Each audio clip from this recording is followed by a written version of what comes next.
வணக்கம். சிவகங்கை மாவட்ட செய்திகள் வாசிப்பது மூஷாதயா. காரைக்குடி குளோபல் மிஷன் மருத்துவமனை 3ஆம் ஆண்டு துவக்க விழா மிக சிறப்பாக கொண்டாடப்பட்டது. விழாவில் மருத்துவமனையில் பணிபுரியும் பணியாளர்களை கௌரவிக்கும் விதமாக மருத்துவமனை துவங்கிய நாளிலிருந்து பணிபுரிந்த மலரம்மா கேக் வெட்டி அனைவருக்கும் பகிர்ந்து வழங்கினார். குளோபல் மிஷன் மருத்துவமனை நிர்வாக இயக்குநர் டாக்டர் குமரேசன் அனைவரையும் வரவேற்றார். விழாவில் மருத்துவமனை மருத்துவர்கள், ஊழியர்கள் மற்றும் பொதுமக்கள் பலர் கலந்து கொண்டனர். திருப்பத்தூர் நீதிமன்றம் அருகில் இந்திரா நகர் சிவகங்கை சாலையில் மனோ ஜுவல்லர்ஸ் திறப்பு விழா நேற்று வெகு விமரிசையாக நடைபெற்றது. இந்த திறப்பு விழாவில் பசும்பொன் தேவர் மக்கள் நல அறக்கட்டளை தலைவர் கரு சுப்பிரமணியன் கலந்து கொண்டு ரிப்பன் வெட்டி குத்துவிளக்கேற்றி முதல் விற்பனையை தொடங்கி வைத்தார்.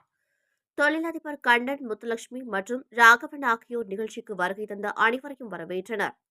காரைக்குடி ஸ்ரீ குறிச்சி விநாயகர், ஸ்ரீ குறிச்சி முனீஸ்வரர் ஆலய ஆடி 18ஆம் பெருக்கு முன்னிட்டு 30ஆம் ஆண்டு பொங்கல் விழா கொண்டாடப்பட்டது. முன்னதாக காரைக்குடி முத்தாளம்மன் கோவிலிலிருந்து பால்குடம், தீச்சட்டி, வேல்காவடியுடன் பக்தர்கள் பெருந்திரளாக முக்கிய வீதிகளில் வந்து முனீஸ்வரர் ஆலயத்திற்கு சென்றடைந்தது. விழாவில் பக்தர்கள் அன்னதானம் வழங்கப்பட்டது. திருச்சி ராமேஸ்வரம் தேசிய நெடுஞ்சாலையில் மானகிரி அருகே பாரத் பெட்ரோலியத்தின் பாலு பெட்ரோலியம் நிறுவன திறப்பு விழா நடைபெற்றது.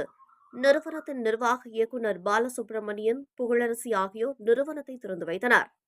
காரைக்குடி கலனிவாசலில் வார்டு விசார்டின் தயாரிப்பான ஜாயி பைகன் கிளை சகோ பைக்ஸ் பேட்டரி இருசக்கர வாகன நிறுவன திறப்பு விழா நடைபெற்றது.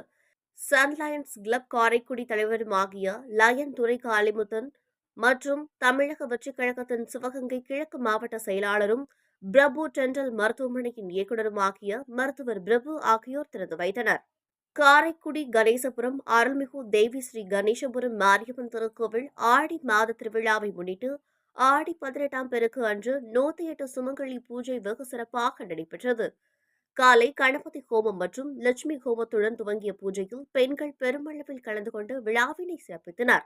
காரைக்குடி நேஷனல் ஃபயர் மற்றும் சேப்டி கல்லூரி கூட்டரங்கில் ஜூலை 2025 வேலை அறிக்கை சமர்ப்பிக்கும் மீளாய்வு கூட்டம் மற்றும் ஆகஸ்ட் செப்டம்பர் மாத கணிதம் மற்றும் அறிவியல் பரிசோதனைகளை செய்து காட்டும் செய்முறை பயிற்சி நடத்தப்பட்டது. இந்திய ஜனநாயக வாலிபர் சங்கம் கள்ளல் ஒன்றிய பேரவைக் கூட்டம் ஒன்றிய தலைவர் எஸ். குமார் தலைமையில் நடைபெற்றது.